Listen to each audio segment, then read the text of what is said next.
long way from Ticonderoga. Well, yes, I am. What's going on in Hillsdale? We're continuing the route on into Boston, passing from New York to Massachusetts and making our way up and over the Berkshire Mountains. Actually passing through Kinderhook, then to Hillsdale, and onward eventually to Blandford and Springfield, where at Springfield the drivers that were employed through Albany and Saratoga County are actually exchanged for fresh ox drivers from Massachusetts. So this is sort of the next leg of the journey and a whole new set of tremendous issues for Knox in the Noble Train. Cutting this far south is actually the way to cut up and over the plateau of the Berkshire Mountains instead of going directly up what today would be Route 22, where it'd be incredibly steep. But I really want the cows, so I'm gonna go down.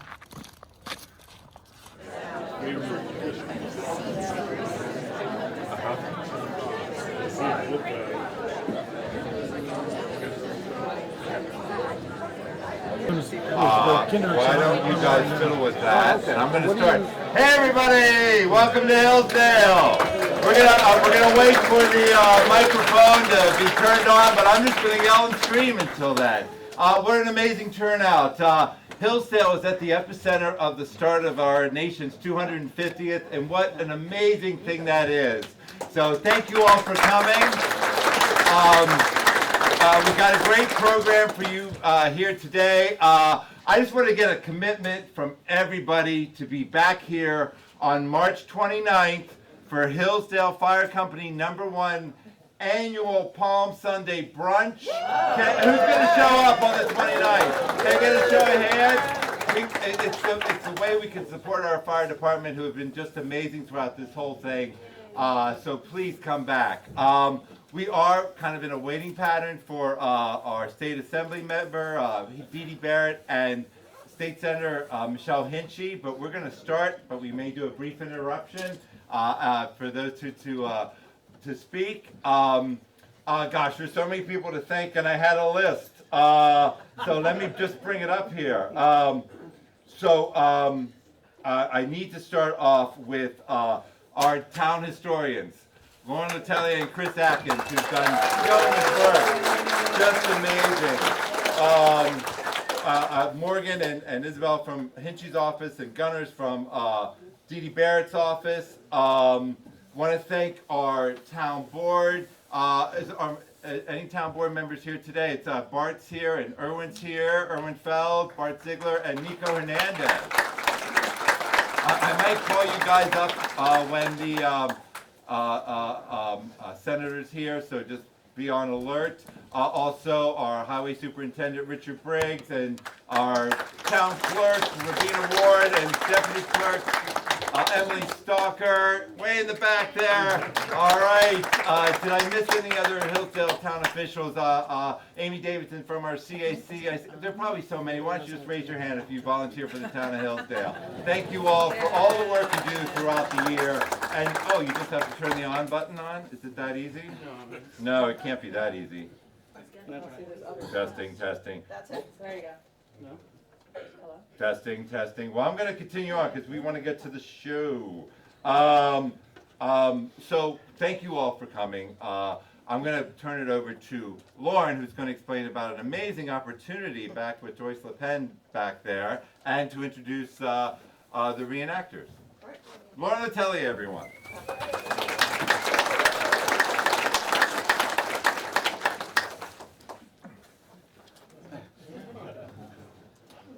Can you hear me? You gotta speak up, it's not working for some reason. Can you hear me? Yeah. Okay. Oh gosh, this is so amazing. Thank you all so much for coming out. It's just so heartening in these times to see how interested Mike's like from the diaphragm. From the diaphragm, yes. To see how much interest there is in our national history. It's really fantastic. Mike's not working yet. Oh, 1 second. I don't think it's working now. For some reason, no sound. Can you wear it? Is it plugged in? I'm going to be Garrett Morris from SNL. So you just say it, and I'll show. And now, team from Ticonderoga. Team from Ticonderoga. We've got Stuart Lilly, Ricky Kenyon, and David LaPointe. Thank you, guys. This is also a test for later. And Cameron Green. And Cameron Green. And we've got Chris Lorenzo and Owen Lorenzo, too. And I want to tell you about an amazing opportunity. You can be Vanna White here. We've got this amazing book written by Gene Kiefer about all the Revolutionary War heroes that are interned in Hillsdale cemeteries. There are 71. There are 71. She's done amazing research on each of the 71. There's a little capsule history of everybody. There's a little capsule history of everybody. There's names in here that are still in the town, like Stalker and Decker. Old Hillstown names, and you can get one of these, limited edition, for $25 today As a donation to help restore these gravestones of our Revolutionary War heroes. We want to do that this spring. And we want to do that this spring for the 250th. There's a QR code. Joyce, if you want to wave that around, and I can bring it up front also. We also take cash. We also take cash and checks. You can buy this on your phone. You go to the HECDC website. On the QR code, you just scroll down to the Revolutionary War memorial picture and just give $25, and it's a great book. You will not regret it. So thank you. Thank you. Our Dee Dee or Michelle, yeah, cash or check also. See Joyce. I don't believe Dee Dee and Michelle are here yet. Also want to give a shout out to our new sheriff, Jackie Salvatore.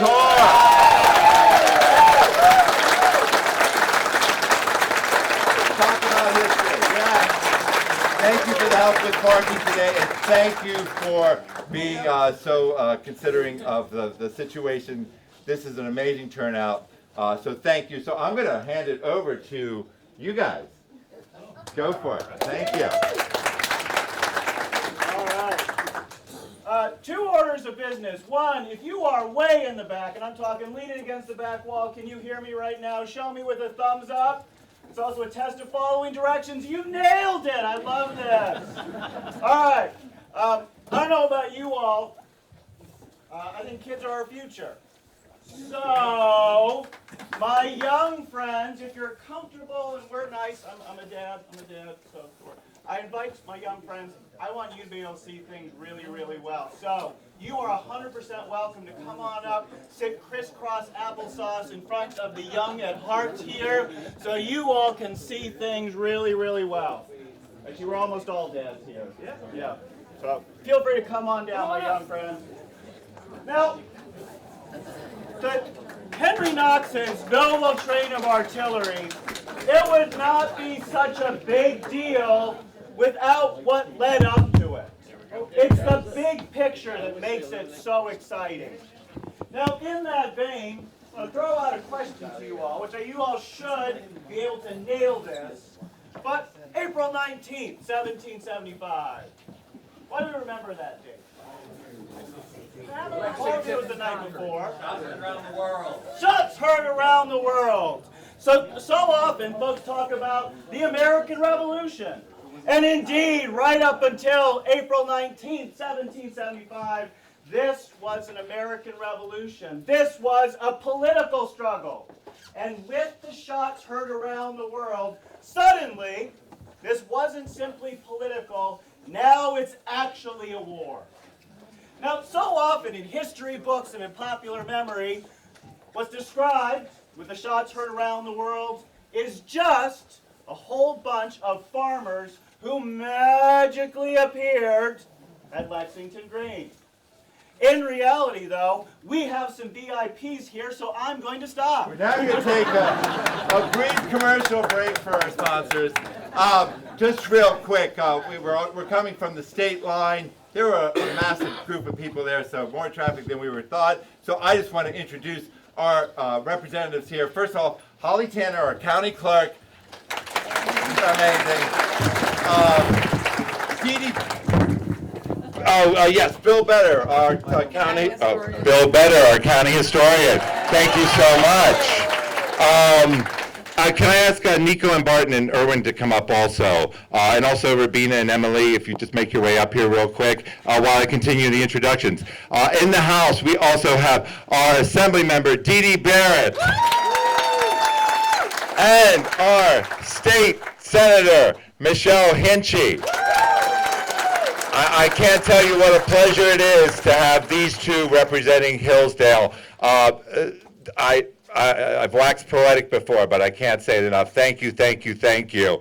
And as our special guest, we've got State Senator from Massachusetts, Mr. Paul Marks. So Knox has officially now crossed the line into Massachusetts. I'm going to hand it over to one of you for a quick.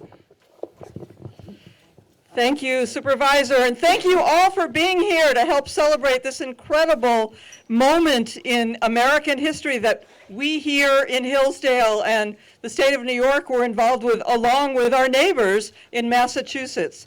I'm sure you're all at this point familiar with the story of Henry Knox, a 25-year-old bookseller from Boston, who said, hey, I can do that, and brought 60 tons of artillery from Fort Ticonderoga down the Hudson Valley and down Lake George and here to what was once known as Nobletown, and it's therefore called the Noble Train of Artillery, and then across the Berkshires to get to Boston just in time to make sure that the British saw the power of these colonies, these American people, and basically evacuated Boston. So our role here in Hillsdale and across our region is solid in the history of the United States and the history of the American Revolution, and it's such a wonderful opportunity to thrill to celebrate that here today. So I have a citation from the New York State Assembly specifically for the town of Hillsdale,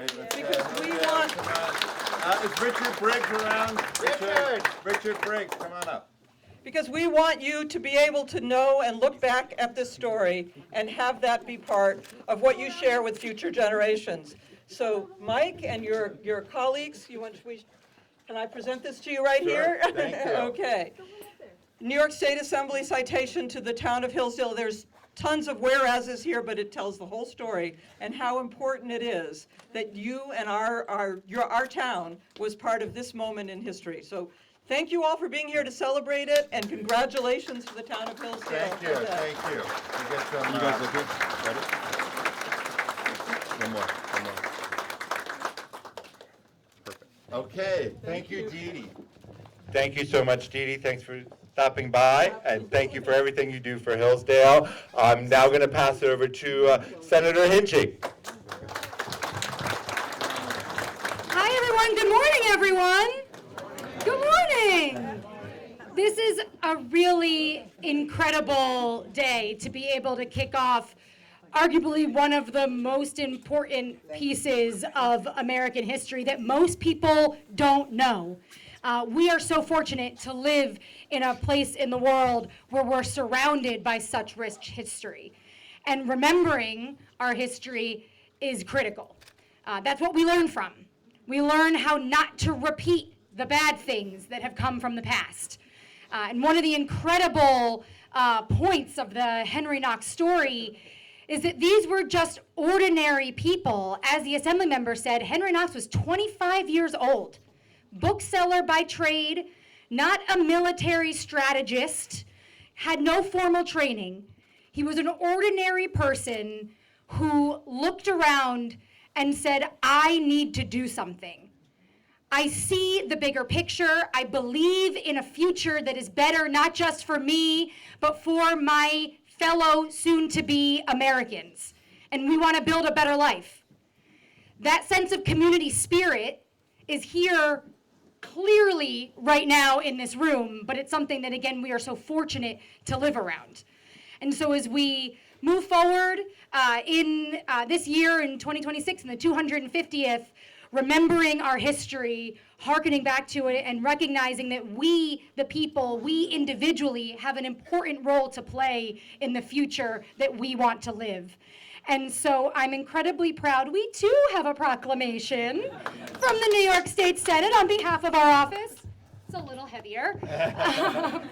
That we would like to present to mark this day, this great moment, and this history that we're so fortunate to be now later a small part of. So thank you all so much. Thank you. We will put this on display at Town Hall, so please come by and you can read all the whereases.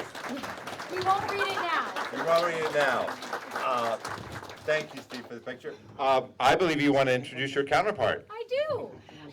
Over the last few months, I've gotten to know our counterpart just across the border, Senator Paul Mark, who is a great champion and is actually also one of the co-chairs of the 250th for Massachusetts. And they have more events over in Massachusetts, but he wanted to make a special appearance and join us here in Hillsdale to take time out of his day to be able to be here with us to celebrate on this side of that border. So, Senator Mark?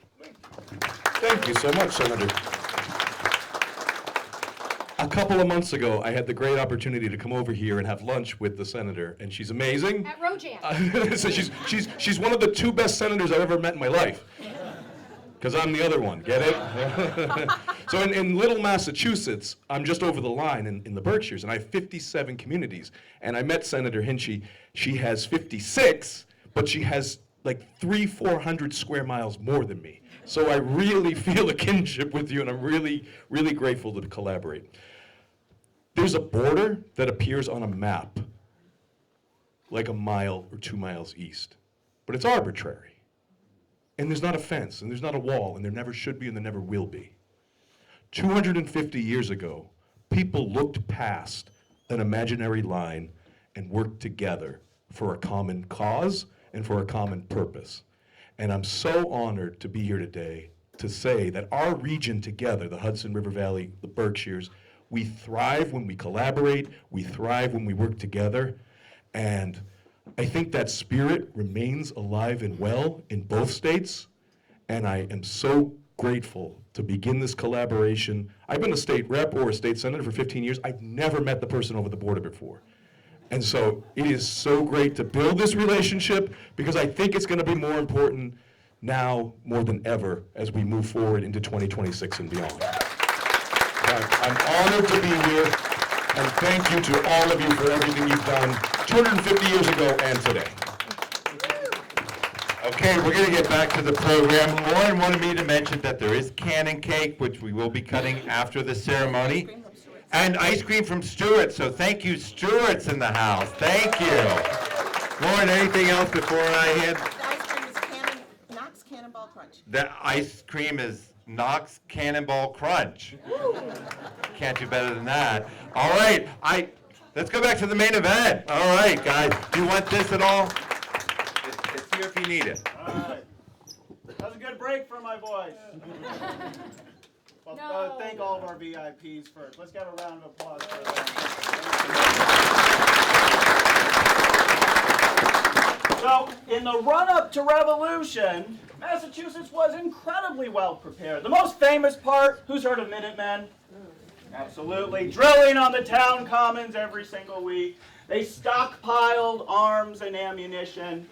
And they had a whole network of riders set up. Most famous, of course, being Paul Revere, William Dawes, Samuel Prescott, and so forth. But riders actually spread news of the shots heard around the world so that by the end of the day on April 19th, there were other militia from Connecticut, Rhode Island, New Hampshire, all on the march as the British went all the way back to Boston. Now, you guys have been to Boston. Yes. Have a sense of its geography today? Throw it out because it's completely different in 1775. Boston is this almost an island connected to land by Boston Neck. And so, these New England militia, they were able to line all of the hilltops surrounding Boston, hemming the British in, and beginning a siege. A siege for which they were absolutely desperate for the one military supply, the one thing that was not readily at hand across the Massachusetts countryside. My young friends, what do you think I'm referring to? One of my young at heart friends, what am I referring to? Cannons. Cannons, right? And I won't take this as an insult if you get it wrong. Yes, I will.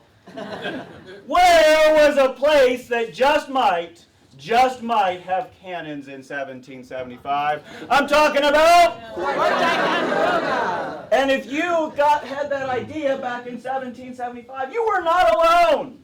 We know that folks like John Brown, who lived in Pittsfield, Massachusetts, he had already wrote letters saying, hey, if a war breaks out, and he wrote this on March 29th, you know what you got to do? Capture Ticonderoga. This guy from New Haven, Connecticut, Benedict Arnold, he had the same idea. In fact, there are probably dozens of folks who all had the same idea, and 2 expeditions. One from Massachusetts, led by Benedict Arnold. One from Connecticut. We have a request from the back for the microphone.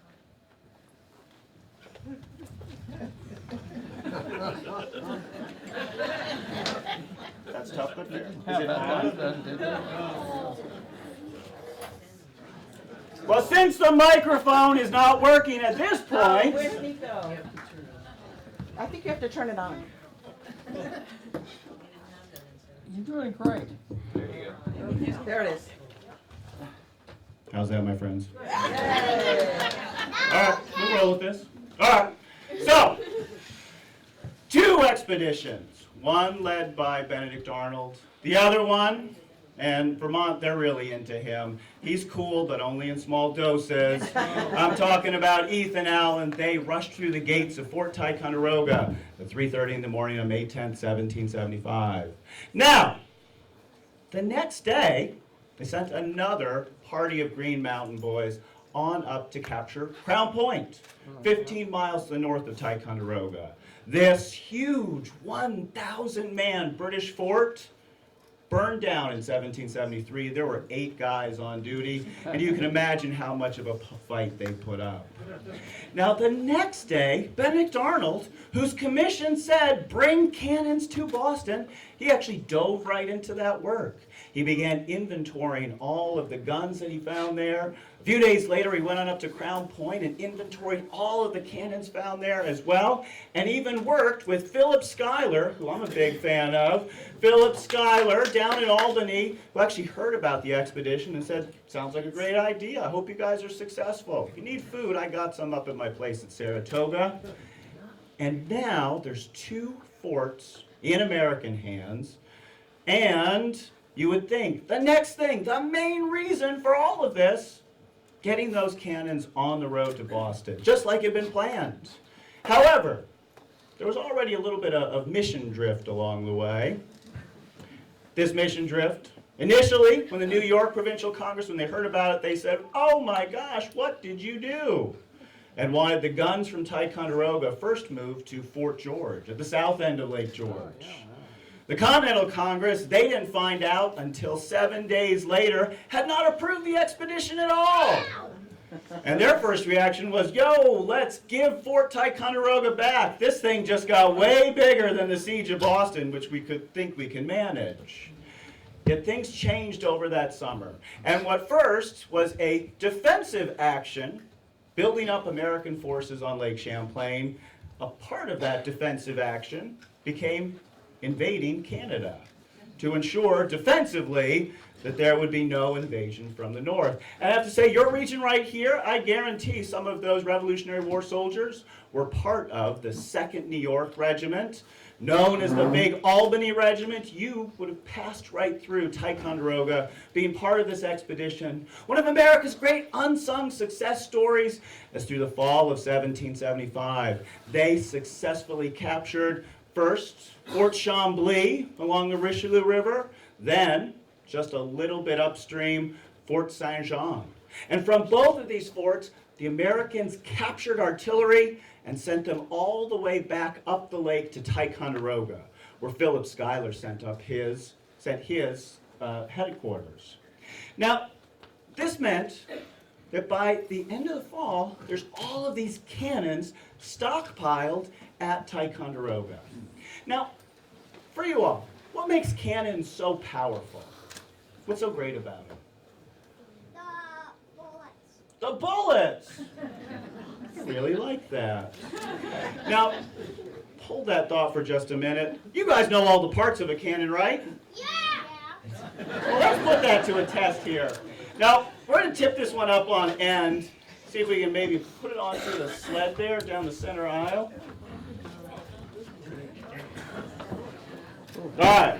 So this right here, this is a reproduction of a British light, that being a relative term, this is a light 3-pounder cannon. Now, it's made out of bronze, that's why it's got that yellowish color to it.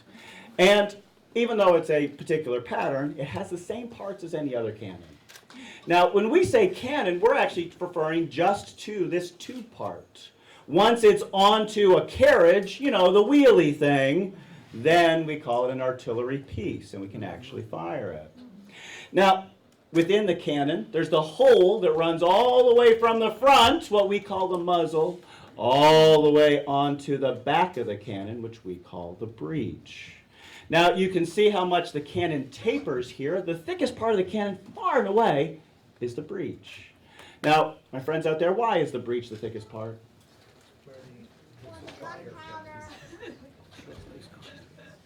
It's where the gunpowder blows up, exactly right, and then the cannon thins out from there. Now, just on top of the breech, you will see there's a very small hole. That hole, what do you think that does? I don't need to vent about it. Yeah, it allows us to fire off the cannon. Now, this is a little trickier. You'll see at the top of it, being used to precariously balance this, we've got a round knob we call the cascabel. That we use to raise or lower the gun in the course of aiming, and then set just ahead of the cannon's center of gravity. There are 2 cylinders we call the trunnions. And these trunnions, they not only balance the cannon and hold it up onto its carriage, because they're cylindrical, we can aim the cannon up and down, which, trust me, aiming a cannon really, really matters. Now, even a very small cannon like this can still shoot 1.5 miles. Now, as we very carefully lay this cannon down, I refer to the fact that this gun right here, it is a light 3-pounder. And we actually have with us some shot. Now, as we pull on out of our box right here, we have a shot for a 3-pounder. Now, I'm going to give the caveat, this is not a trick question. I repeat, not a trick question. As we hold up a shot for this 3-pounder cannon, that's right. I will ask you all, how much does the shot for a 3-pounder cannon weigh? 3 pounds. You'd be surprised the answers that we get. Now, if we have a 4-pounder cannon, 4 pounds. Now, we'll go ahead and bring these out to you guys. Actually, you got it, my young friends. Going bigger than that, we've got a 6-pound cannonball going around. We've got even the biggest of the big. We've got 12-pounder shots. Yeah, absolutely. Now, for every shot, we can either fire 1 shot to the full weight, or we can fire multiple shots up to that same weight. So cannons can also fire what we call grape shot right here. Now, this particular grape shot, that one right there, that is a 4-pounder one, and that 4-pounder, it is 9 1 1/8 iron balls set around an iron post and a base, quilted into a bag. It goes out kind of like big old swan shot. Now you can take this idea bigger. We get to 6-pounder, and even bigger than that, on up into the biggest of sizes. Now, this whole idea of firing smaller shot, it can be taken one step further with what we call case shot. Now, case shot, like this right here, this is 12 pounds of regular soldier's bullets inside of a tinned iron can, nailed onto a wooden wad or bottom, and then you'll see as that passes on by, you'll see a pair of grooves in that wooden base, which would allow us to affix on the gunpowder in a wool flannel bag. Now, all of these cannons, they were rated by the weight of their shot because it made the math of just how much gunpowder you need so much easier. That's okay, the shot's durable. Now, the ratio they used at the time, you needed 1/3 of a pound of gunpowder for every pound of shot. So, we'll start out with something easy. So, for a 6-pounder shot, how much gunpowder would that be? 2 pounds. Again, you'd be surprised the answers that we get. So, for a 6-pounder, we're going to have 2 pounds of gunpowder, which we could go ahead and ladle out with every single shot. Or, what the Americans did, following British practice, they went ahead and put them inside of paper cartridges, just like we have here. Now, as you go on bigger, you could have, say, for a 12-pounder, how much gunpowder? 4 pounds. I mean, Henry Knox is in the room right now, and he's going to listen to your answers. So get this math right. Exactly. And so the ratings of the shot made it easier to figure out how much gunpowder you need. Now, there's another ingredient, an ingredient that's a little bit counterintuitive. We need wadding for every single shot. Now, wadding could take the form of hay. It was called forage. It could even be plugs of dirt. Yet, what Americans did, following the old British practice, was to use worn-out rope. Worn-out rope that was called junk. And so here we've got these junk wads. Wads, which are that hemp fiber coiled up into discs, lashed together with twine, and for every single shot, you actually needed 2 of those. One that went on top of your cartridge to hold it firmly against the breech, a second one which went on top of your shot to hold it firmly against the exploding gunpowder. Now there's one other type of artillery which we don't often get a chance to talk about, and this, we're going to have our Henry Knox here. He's 25 years old. He can do this. Wow, I can't. This is what's called a mortar. Now a mortar, it's the same as a cannon, except different in every way. Whereas a cannon fires more or less horizontally, a mortar fires up at a high angle, 45 degrees. And its bore, it's actually got a bigger section into which we put its projectile, and then below that, we have a small chamber that holds the gunpowder. Now, for mortars, what really makes them special, and if you guys are okay with it, Henry Knox is going to put that down for you. What really makes them special is that projectile. Because a cannonball, it's just a solid piece of iron. It hits really hard.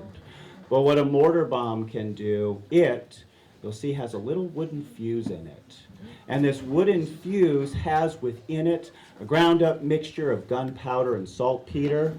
And with that wooden fuse, there's lines on the side so you could cut it to exactly the length, and accordingly, exactly the burn time you wanted. And once you had the burn time you wanted, you would hammer that wooden fuse right back into the hole in the bomb, a bomb filled with gunpowder, and then, as you would ignite it in the course of firing, that mortar bomb would arc towards its target, the fuse burning on down. And if you had done your job right in setting that bomb a matter of feet above the ground, the fuse would hit the gunpowder inside, and that bomb would burst. Not only with the concussion of the gunpowder, but fragments of the shell going in any direction. Students of French, what does mortar mean? To kill.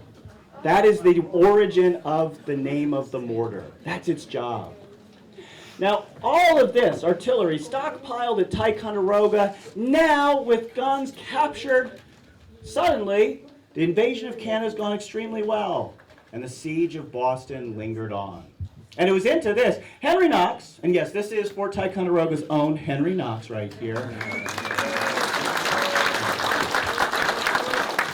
Henry Knox had actually volunteered his services as an acting engineer, helping out at the siege lines of Boston, where he had gotten the attention of, among other Continental Congress delegates, John Adams. And the Continental Congress said, hey, this guy's got something special.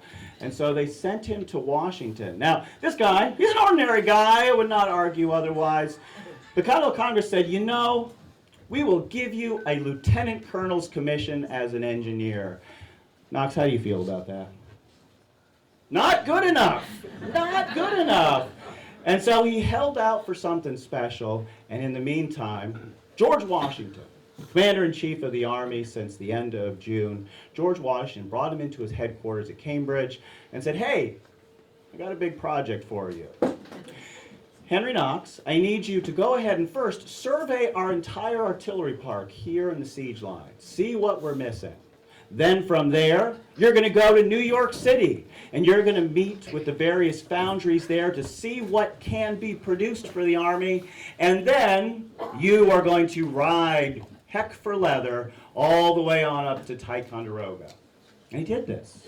And at the end of the day, on December 5th, 1775, who's been to Fort Ticonderoga? Okay.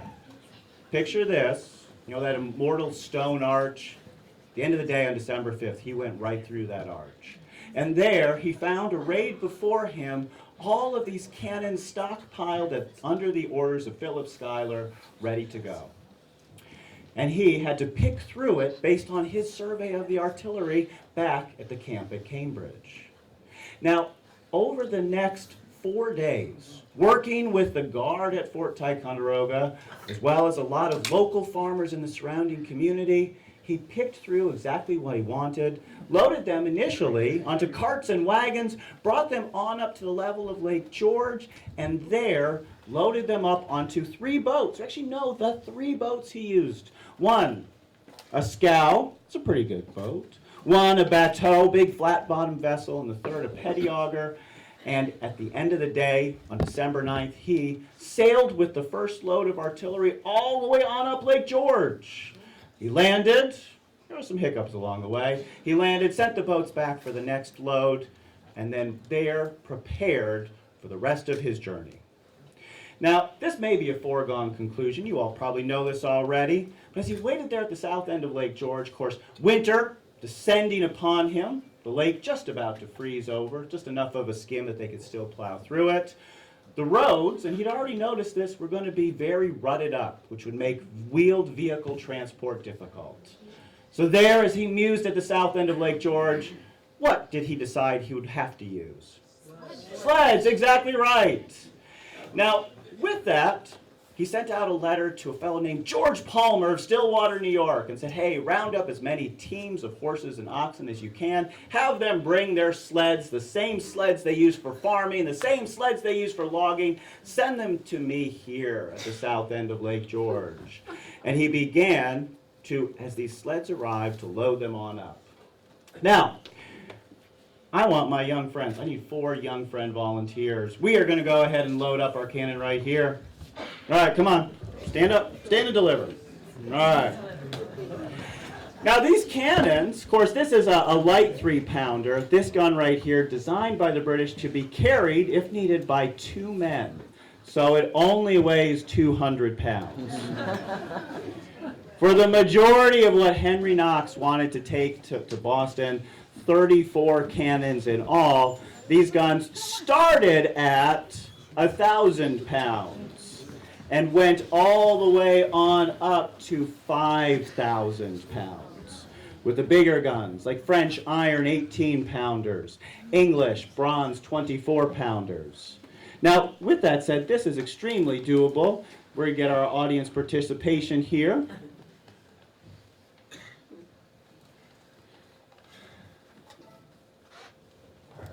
I'm going to help.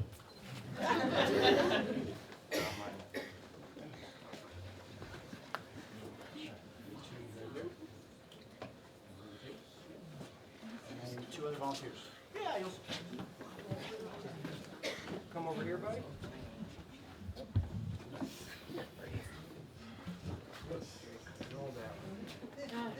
All right. Go up. Ready? Bring left. Now, with soldiers of the 4th New York Regiment,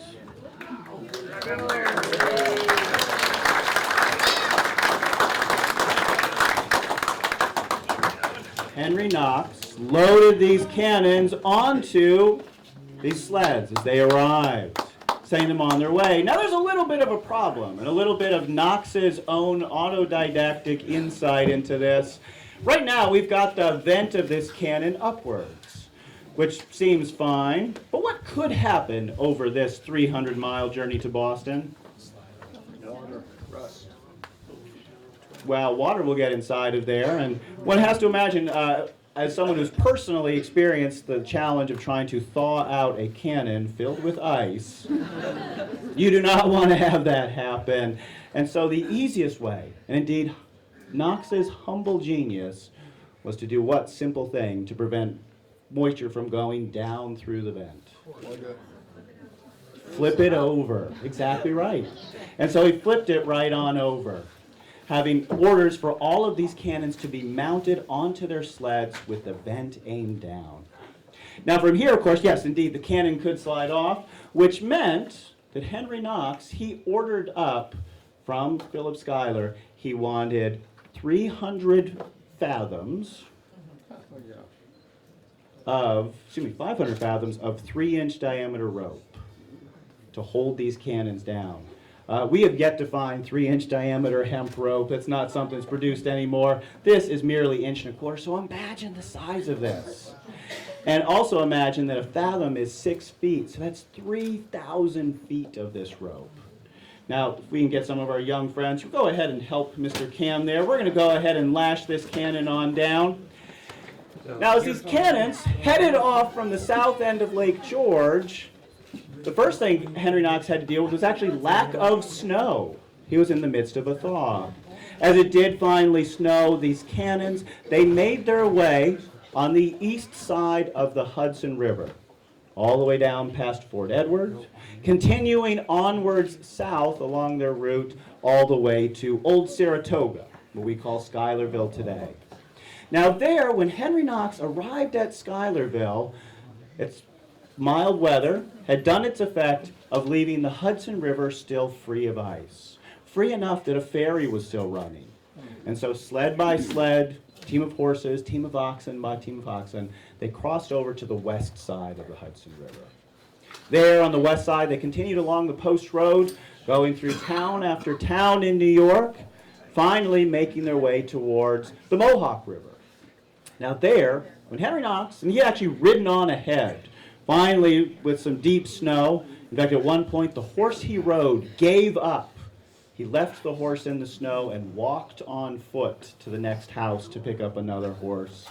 He finally got to the Mohawk River, and there he ran into one heck of a challenge. Now, pulling along the way, of course, we've got our oxen. Now, oxen, they are working cattle. It may sound like a bad life having to go ahead and pull for a living, but the alternative of being eaten for a living is much, much worse. Now, oxen, they start out in training to wear one of these. This is what's called the yoke. And the yoke, you've got, well, the top of it's the yoke, and then what's set below that are these two hickory bows that allow them to push with their shoulders. Now, with ox training, and actually, let's get two young at heart volunteers. Trust me, it's kind of heavy. Young at heart volunteers. Okay, these are my two young friends right here. My two young friends right here. All right, come on up, Rick. So if you were young, and you are, you go ahead and you put your arms right through there. Yeah, so you got support it. Don't have to use your neck. Now as oxen, you would get trained not only to push, that is to say, using the force of your shoulders, eventually building up the physical stamina by which you could go ahead and push half of your weight. And for oxen that could weigh 800 to 1,000 pounds, this is very considerable. But the other thing that you would learn was how to go ahead and follow commands. Now commands, they came in three forms, one of which would be your voice, one of which would be the body position of the driver, and third of which would be a magical wand we call the goad, which you could goad your oxen into doing what you wanted. Now if you were going to go forward, the command you would use would be to either walk up, or step up, and then to stop, whoa, or whoa. Easy, right? Now if you wanted to back up, what the driver would do is they would step in front and they would do both say back but they would also use that goad to bother the feet of the oxen, so they would go ahead and step backwards. These are very good oxen, by the way. This is one of the better teams we've had in a while. The other part of this, of course, is to go left and right. And these are actually Old English words. To go to the right, you would say G. And as you would do that, the driver would step around, slowing the offside, is to say the far oxen, while speeding up the near oxen, the one that would be close to them.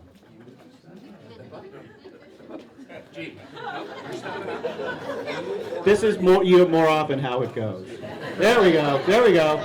And then Gene all the way around.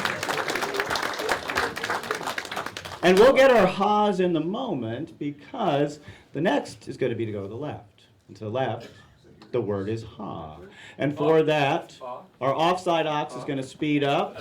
And then our near side ox is going to slow down. And then when we want them to stop, we say, and they stop. Now, in truth, this was also the training for any of those teams of horses. Horses pushed with a neck collar that it was then trimmed with hames and traces to go on back, but achieved exactly the same goal. Now this brings us back to the big challenge. So Henry Knox, George Palmer, teams of horses, teams of oxen, they arrived at the Mohawk River, and there they found it frozen. They actually found boats frozen into the ice. Now the obvious potential risk of crossing ice is what, my friends? Fall through, yes, fall through. It might not be sturdy enough. That's an excellent way to put it. And so they had to figure out a safe way to cross. Now we're really blessed that there is a memoir from one of the drivers, a young man named John Becker, who with his dad and 6 horses, that is to say a full team, actually crossed these frozen waterways and wrote about exactly how they did it. I bet you all can figure out the same thing too. So we want to make this process safer.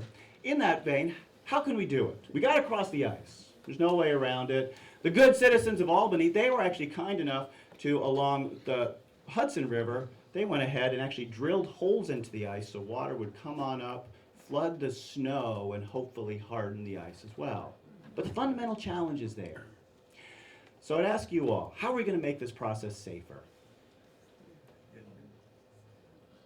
Well, let's break it down. Do we want the oxen or horses right next to the sled that might fall through?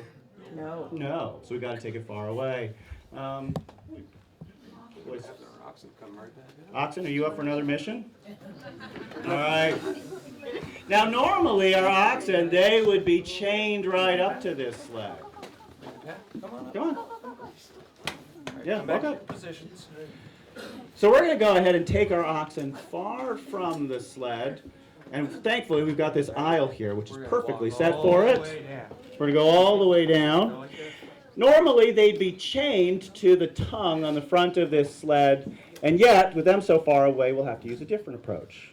Luckily, I happened to fathom earlier that we might need some rope. Now, with that rope, we'll go ahead and uncoil it and attach them all the way on down there at the end to this sled. Running that rope on out of there, we'll tie the front end of it to the yoke. We'll tie the back end of it onto the sled. And with that, should our cannon fall through the ice, now we've got a little bit of time. The horses or oxen, they're not going to be immediately dragged through this hole in the ice. However, there's still going to be a problem. Should that cannon fall through the ice, there's going to be this hole. And for dramatic effect, we could imagine this cannon sinking down to the bottom of the Mohawk River or sinking down to the bottom of the Hudson River, all the while, to all the driver's horror, this rope slowly pulling our oxen back towards their doom, and we're helpless to solve anything. But there might be another solution. What could we do? Cut the rope. Now in that vein, we know it. Where are you going? Yeah, walk up, walk up. We're going to go ahead and get those oxen far away. And we know, according to the remembrance of John Becker, he said the manner adopted was this. We would connect our horses to the sled with a rope 40 feet long. And my father, he would wait right behind the oxen or horses. And should they hear the ice crack, he would, with a swift cut of his axe, cut that rope. And then that rope, with a little buoy upon it, that rope would then fall back, the buoy holding up the end of the rope, and then there's a hope, indeed a real hope, that the cannon could be pulled up and out of the ice. And indeed, ordinary people actually did this. Iron 6-pounder. The citizens of Albany actually turned out all together to pull one of these cannons on one of these sleds all the way back out of the Hudson River. And so, this cannon actually was named the City of Albany in their honor. In fact, only one gun was actually lost, a French iron 18-pounder to the tune of 4,000 pounds. If any of you are in the Mohawk River, just keep your eye out. It's still down there to this very day. Now, as these guns crossed these icy waterways, of course, they continued on. And Henry Knox, having briefly spent the days around Christmas in Albany, he pressed on with these teams, passing right through where you are now. Now, we often want to imagine, based on beautiful paintings like the one of Thomas Lovell in 1946, of the whole column together. But imagine it was cannon by cannon, team by team, passing through these communities. So we celebrate this day among many days that the Noble Train of Artillery passed through this community, Hillsdale, crossing the border, that line on into Massachusetts. Now, crossing this line, I actually love those words, that the border was imaginary. Well, imagine this moment of transcending borders. This was a very real thing. Because in the earliest days after the Battle of Lexington and Concord, for all of the colonies that were not New England, this was New England's problem. And yet, in this moment, less than a year later, this was now the problem of 13 united colonies. 13 united colonies who acted together, and indeed these borders, which were very real colonial borders, now seemed to melt away. As cannon by cannon went by, as local citizens along the entire route celebrated it, they even, in the midst of not having much gunpowder, there were some few celebratory firings along the way, because people were excited about this success, the first potential success collectively as Americans.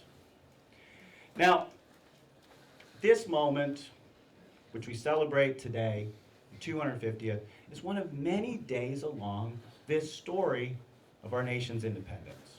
Of course, now we're in 2026, the 250th anniversary of 1776. And within 1776, what's the big celebration going to be? July 4th. July 4th.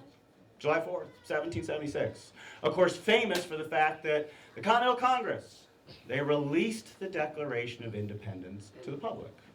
They actually signed it the day before. It had been drafted 2 days before that. And it didn't reach most places until several weeks later.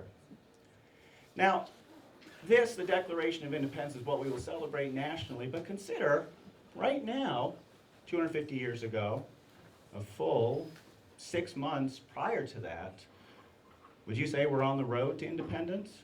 Yeah. Yeah. We're getting there. We're absolutely getting there.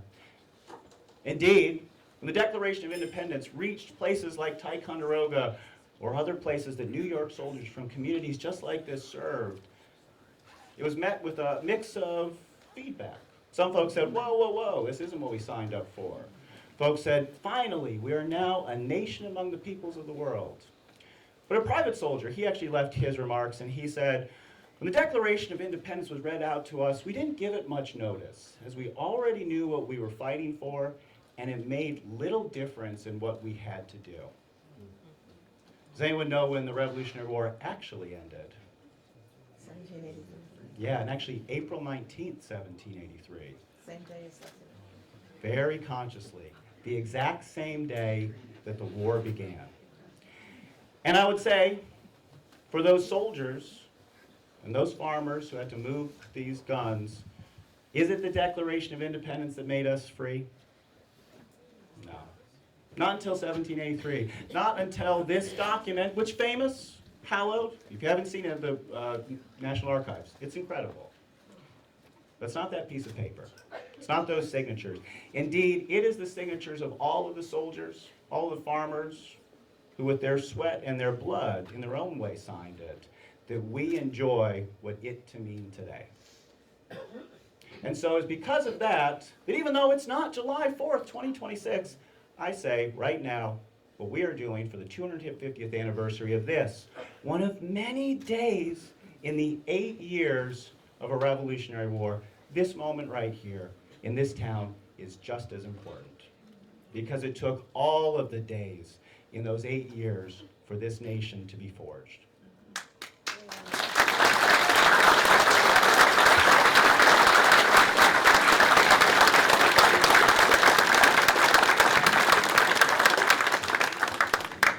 Now, with all of that said, my friends, we've got a whole bunch of great stuff set up outside. And I think we've warmed up this room enough to say that going outside into this January thaw will feel mighty nice.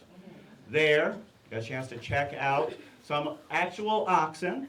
We're going to show how those cannons were moved by oxen, and I know also horses. We've got the tool with which these cannons got lifted onto these carriages, not just child manpower. You all can go ahead and try out the artillery engine, collectively known just as the gin at the time, but engine sounds a lot better today. And you can go ahead and see another one of our reproductions cannons. I'm going to stick around here to field whatever questions you all might have. I invite you to come on up. Anything you didn't get a chance to handle or touch or talk about, we're here for you. With that said, I'm going to turn this mic over to the person who's looming on my left. I'm looming. Because I just want to say thank you for an amazing presentation. What an amazing way to start this historical year. Thank you. There is more stuff outside. Just a few announcements. Yes, we do have cake and ice cream, and Holly's going to start to cut the cake. It's actually a beautiful cannon cake. There'll be pictures, so don't worry, you will get to see it. I just want to stress that public safety, I know people are parked on State Route 22 and the state police are out, but please be very, very careful, obviously leaving. So also, there's the QR code. If the line gets too long with Joyce Le Pen over there, you can always just use your phone, open up your camera, go to their website and buy this book. And I need a commitment from everybody here that you're going to be back at this firehouse on Palm Sunday for their amazing brunch. So we will see you on the 29th, and please enjoy everything outside, and thank you again all for coming.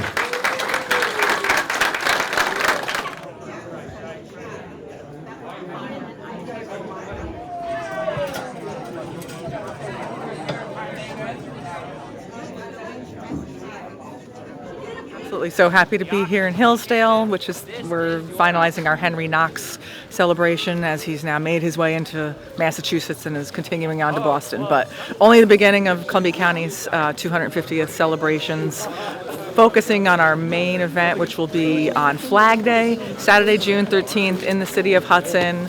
Big parades, reenactors, cannons, fireworks, everything you love about Flag Day and more.